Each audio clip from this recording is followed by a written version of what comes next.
Hey guys, how's it going? So I've been working on mastering the clown. I mean mastering, like playing him like god level, as I like to say. And he's actually a really good killer. Like after that change they introduced this second bottle. I don't know, I kind of feel like he's A tier, you know what I mean? Like right below the S tier, like Nurse Blind. He's not that bad at all because he has like great chases and everything.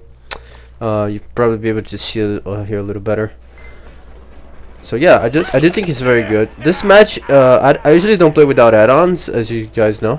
But this match I was experimenting with this. I think it's the purple one. It basically increases the speed you control consecutive bottles, I believe. But it changes the angle that you have to throw the bottle at, which I'm kind of not used to it because it's my first time using it. So I'm kind of adjusting as I go in the match here. So I think I probably missed a few bottles because of that. But yeah, but still, you guys can see. I think you just have to aim a little higher than usual when using this add-on, for the most part. But I think he also throws the bottle much faster as well because the angle is, you know, not as high. It doesn't arc as much. So it's kind of a, you know, it's not bad. It's kind of good and not bad at the same time. But yeah, guys, enjoy it. Yeah, I do think I think there's probably some chases here that showcases that pretty well. I feel like his the yellow bottle is probably the best one by far. It's almost like he doesn't even need the purple one, you know. But sometimes if you combo both of them together, it's like you don't even have to break ballots to some extent. You can just pretty much, it's like right here, you can pretty much just loop anything and get a free hit. Also, usually it takes only one bottle if you play it right, to get a hit on basically any loop. So yeah, he's yeah, very powerful. The survivors basically, you know, they have to pre-drop the pallet. You just cannot loop this guy. But even if they drop the pallet early, depending on the pallet, like this one where the ace is down at, especially if you use 2 bottles, I think I'm gonna do that right here. You can still quite safely play around it. You see, in this case, I didn't even need 2 bottles. But imagine that pallet was down. Like with 2 bottles, you could easily, you know, both slow them down and speed you up. It just makes for a free hit essentially, no matter what they do. And I like that he has the built-in agitation with this thing, like I'm doing right now as well.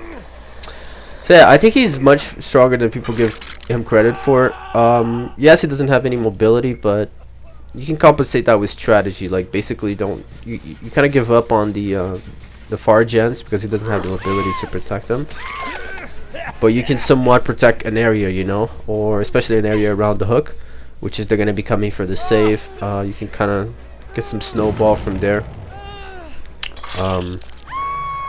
Somewhat similar to what I'm doing here, but the pressure is just so high that, you know, I'm constantly in chases, so I'm not even worrying about the gens. Neither are they doing gens. You see right here, I'm combining both. In this case, I should have thrown the yellow one a little closer to me, so because he got the effect of the yellow, that's why he didn't get hit there. But obviously, you don't want to give them the speed boost. It's just for you. But yeah, guys, enjoy the gameplay. I would say he's really good. He's kind of, I don't know, he feels like A tier to me. Just not as high as Pyramid, because Pyramid has a little more things he can do with the cage and everything. You see right here, I'm trying to kind of figure out using both at the same time. This would be the mistake. You do not want to use the yellow in a place where they can kind of run to it, because otherwise it just kind of defeats the purpose, right? But for the most part, when you get the yellow, you know, it's basically 2 stacks of play with your food. So it's crazy. It's like he has play with your food and agitation as a base kit, you know, with his power. So it's like he has 6 perks essentially whenever he's playing. Really good. And he has the handwritten as well, which makes looping really hard. So I like him. He's actually one of my favorites to play now. I'm experimenting with it as well, and I'm gonna probably start on the next videos doing that a little more, which is throwing the bottles over the walls, you know, so arcing them down. I'm pretty sure that's possible to do as well, and I haven't done it yet, but I'm not sure I'm doing it in this video either, but that's totally possible, and I would imagine some loops could benefit a lot from that.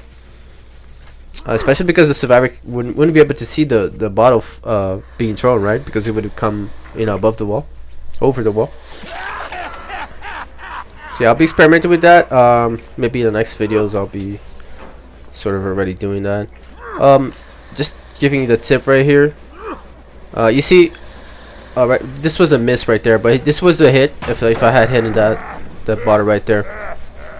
So you see, basically, even if they leave the loop, because you have the speed, you can still easily catch up for the hit there. And especially with this add-on, like, it reloads in like less than 2 seconds. So you know, even just wasting the bottles, you can reload on the loop itself because it's so fast. This calls for a 2 bottle, I think. Yeah, you should have thrown a. Could have thrown, right? Because didn't matter that much, but could have thrown a purple one and force him to circle the pallet. Because if he keeps vaulting, it is unsafe, right? He's gonna get hit. The yellow one counters quite a lot the W holding, like when they're running forward. If you throw, you see me doing that a lot here. If you see them just running straight, you throw the yellow one a little further ahead, and that will allow you to catch up like so much faster. But yeah, guys, that's kind of the takeaways of this game. He's really good. I enjoy him a lot. I'm considering using a Scourge build, a Scourge hook build on him as well, simply because of the built-in agitation. So yeah, I'll be experimenting with that. Maybe in the next videos you guys will catch some of that. So see you guys later. Take care. Enjoy the gameplay.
Ugh.